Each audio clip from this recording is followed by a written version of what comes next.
Hi, my name's Molly Wiste, and I'm here today because I want to talk to you about how I started incorporating the 8 studio habits of mind in my art classroom with my students and how much that has done for them becoming more like real artists. So I knew that I wanted my students to act more like real artists and take on more responsibility, so I started doing a choice-based art room. And when I started doing that, I knew we needed some guidelines or some things to work by, and I started trying to think, how do real artists operate? How can I get my students to operate more like a real artist in a studio and depend on me less? So I started doing some research, and I kind of pieced together things that I had seen in other art programs, and I came up with the creativity method. This was before I saw the 8 studio habits, and the creativity method kind of guided us along the way. So here is the creativity method, and you can read it, but it says to define the goal or problem, research and examine, check on what limitations you have, generate your ideas, select the best idea, try it, evaluate, and start again. Now this was really great to guide us, and I used it in my classroom this year. The only thing that I found as we moved on that I thought it was missing the part, we shared our work in evaluation with other students in the classroom, but it was missing the part where they should share their work further, like at a show or with students from around the world, on the internet somehow, tell about it, the artist statement part. That led me to finding the 8 studio habits of mind. I came across this at the Minnesota Art Educators Convention, and I was so pumped. This is exactly what I'd been looking for. It had the elements from my creative method. It had elements that I was missing. It kind of connected everything for me with the new national art standards, and it has that stretch and explore that I was missing, and then it had connections like to the community and things that I didn't have in mind. So I'm really excited about the 8 studio habits of mind. I started incorporating some of these into my classroom this spring, and it was going really well. And I plan to fully implement the 8 studio habits of mind next year. Over the summer right now, I'm trying to figure out what that would look like with my curriculum and how that's going to go. So when I started to incorporate the 8 studio habits of mind, something that was really exciting is I would actually have on the board some of the stages. And I would tell students, are you experimenting? Like, are you trying something totally new and you just want to try it out? And that would be the stretch and explore. So it's okay if you don't come up with an end product. And they loved that. They loved the freedom to be able to just try things out without the pressure. And then they made amazing discoveries that would guide their learning and guide what project they wanted to try next. And it would lead to them actually making something more finished. And then as far as the express, we did a lot of different things, but one of the main things I had them do is I had them keep a sketchbook, and we actually called it, I didn't call it a sketchbook anymore, I called it an idea book. Because the sketchbook, some of my students were a little leery about having to draw all the time. And I didn't want that to hinder their ideas. So they were gluing things in, they were doing collages, they were drawing, they were putting in photos. Sometimes they would just write text, anything to get their ideas out. And they came up with some great ideas. And we did some challenges and stuff too, to push it even further and pull more out of them. And it went really well. Developing the craft. Students could tell me when I was walking around the room, we would have on the board, are you stretching and exploring? Are you experimenting? Or are you trying to practice and improve your skills, which is developing your craft? Or are you working on a more finished project, like a wow project? Or are you doing express? Are you working in your sketchbook and coming up with ideas? And when I would walk around, they could tell me which one of the 8 studio habits of mind they were working in. And that was really exciting, that they were aware of what they were doing and what its purpose was. I didn't work a lot yet this year with Envision.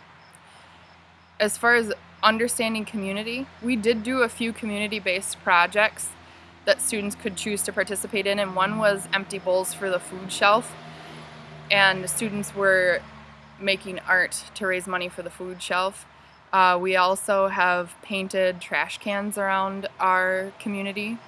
We've made containers and painted decorations to raise money for the 4th of July fireworks.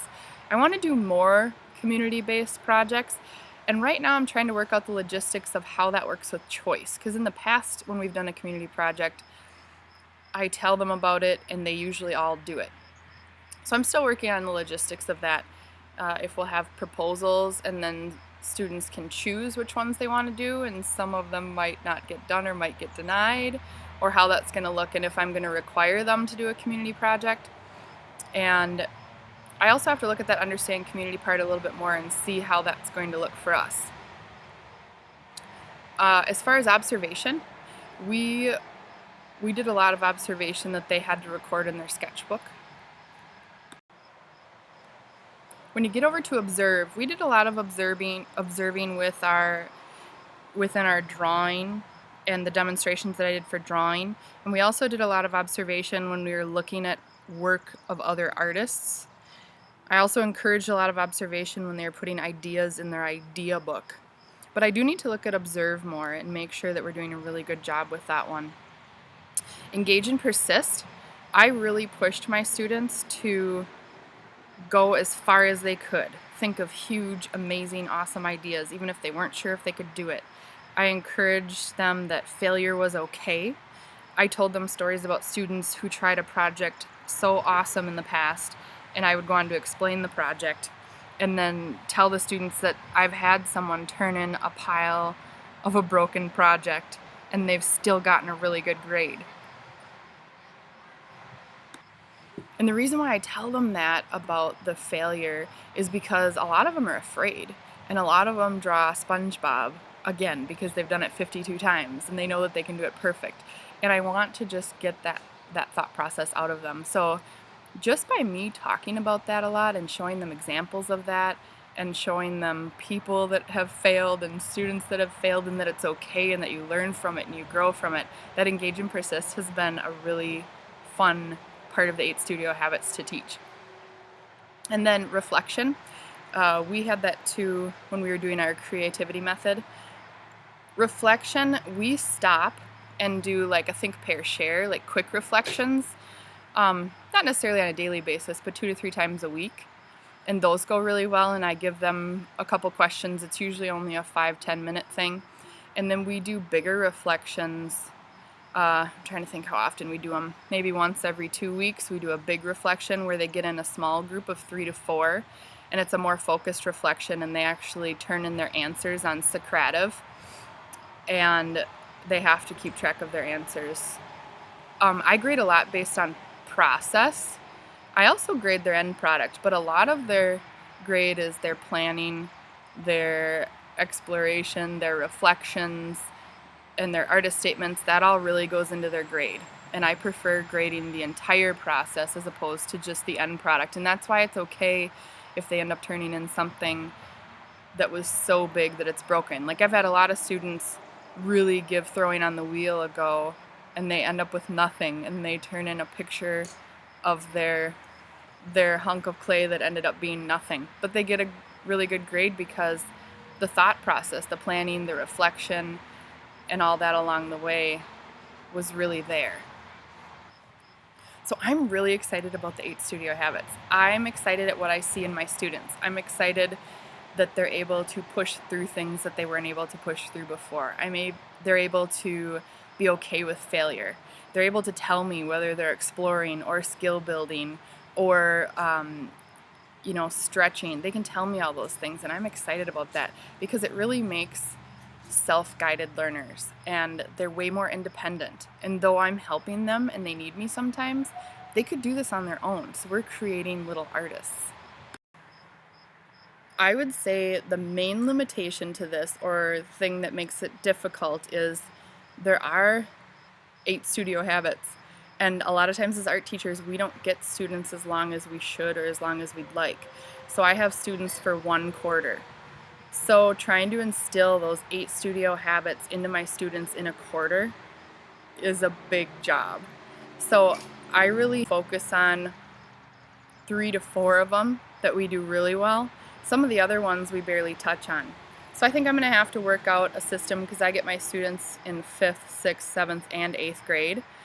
So I'm going to have to scaffold my curriculum so that there's different habits that I'm hitting in different grade levels, because they're big things to learn and they're not going to learn them in a quarter, especially when there's 8 of them.